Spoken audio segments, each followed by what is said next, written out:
This is Valmiki Ramayan episode 1। Valmiki ji की रामायण की कहानी एक्चुअल में बहुत बाद से शुरू होती है। इसके फर्स्ट पार्ट में वाल्मीकि जी जो हैं बहुत महान एक मुनि थे। उनकी कुटिया में एक बार जी नारद मुनि जी आए एंड वाल्मीकि जी ने उनसे पूछा कि इस टाइम इस धरती पे कौन ऐसा है जो कि काइंड ऑफ भगवान का रूप है, भगवान के रूप की तरह।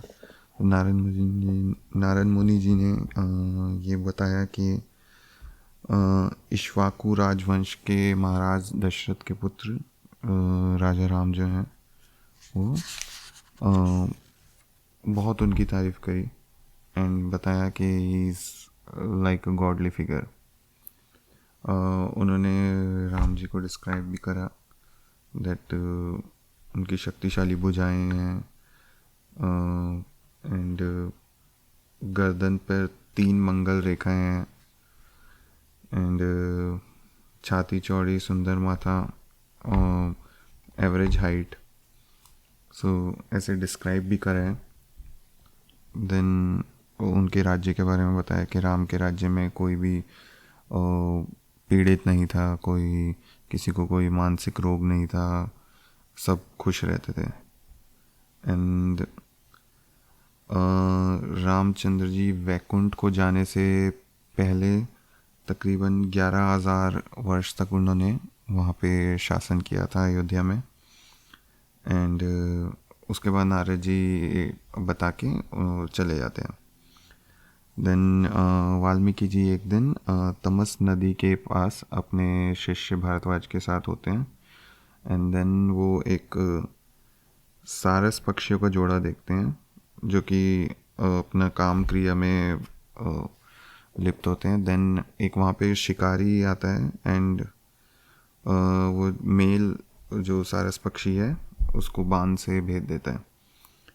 देन ये देख के वाल्मीकि जी को बहुत गुस्सा चढ़ता है एंड वो उस शिकारी को श्राप दे देते हैं that through out his life वो मानसिक शांति नहीं मिलेगी उसे कभी। देन ये श्राप दे के वो थोड़ा उनको ये रियलाइज़ होता है कि उन्होंने बहुत क्रोध में श्राप दे दिया।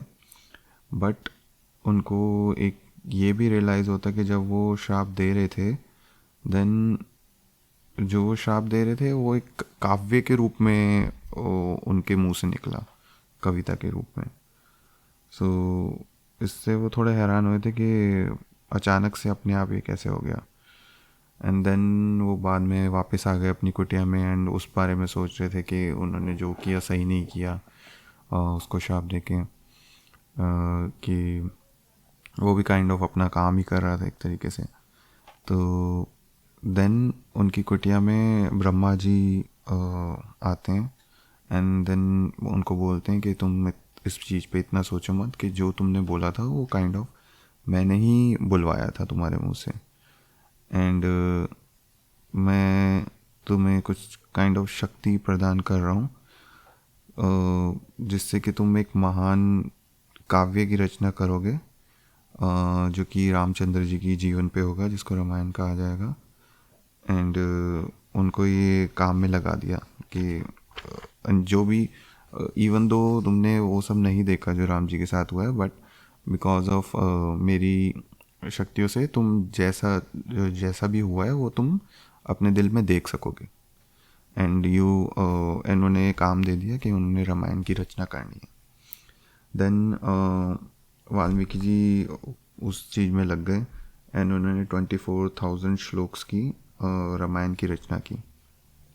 देन उन्होंने रचना तो कर दी बट उस टाइम में ऐसे नहीं कि कोई कॉपी बना के इधर उधर भेज सकते हैं। तो उन्होंने ये सोचा कि अब इसको फैलाना है, लाइक लोगों तक पहुंचाना है। तो जो ये मैंने रामायण लिखी है इसको पहले कंठस्थ कराना है, काइंड ऑफ कि एज इट इज़ याद रहे,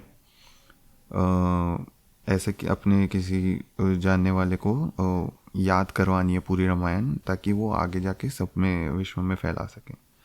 देन उनके कुटिया में एक दिन लव कुश आए जो कि राम जी के बेटे हैं। वो सीता जी को जब वनवास में थे सीता जी, तब वो लव कुश हुए थे। एंड बिकॉज सीता जी रावण के यहाँ पे रह के आए थे, तो उनको मतलब ये काइंड ऑफ सारी रामायण के बाद की कहानी है, जो कि सबसे पहले यही बताई गई है कि लव कुश उनके वहाँ रहते थे, सीता जी उनके वहाँ पे रहते थे जब वो वनवास में थे। एंड देन लव कुश को नहीं पता था अपने कि राम जी उनके फादर हैं या उनकी कहानी है। एंड आई थिंक शायद वाल्मीकि जी को भी नहीं पता था इस at this point of time. तो बट लव कुश के पास शक्तियाँ थी कि वो मतलब शक्तियाँ क्या, टैलेंट था कि वो याद कर सकते हैं इतना। तो उनको पूरी रामायण पढ़ाई। एंड देन फिर वो अलग उनको काम दे दिया कि तुम पूरे विश्व में घूम के इसका प्रचार करो, काइंड ऑफ सबको बताओ। तो बहुत से ऋषि मुनि सबको जा जा के उन्होंने ये सुनाई, इन सबको बहुत अच्छी लगी। एंड ऐसे करते करते वो अयोध्या से गुजर रहे थे। एंड पता चला अयोध्या में कि ऐसे कोई हैं दो ऋषि, दो बालक हैं जो कि मुनि के वेश में रहते हैं। एंड उन्होंने राम जी की कहानी लिखी है। देन राम जी ने उनको इनवाइट किया अपने दरबार में। एंड उनसे कहानी सुनी। एंड मतलब कहानी बोलने को कहा। एंड वो उनके राम जी के जो भाई थे भरत लक्ष्मण शत्रुघ्न, वो भी अपने कामों में बिजी थे, बट उनका भी ध्यान उधर चला गया, उनको भी बुला के सुनाई। सो दिस यहाँ तक जो है ये पहला एपिसोड था।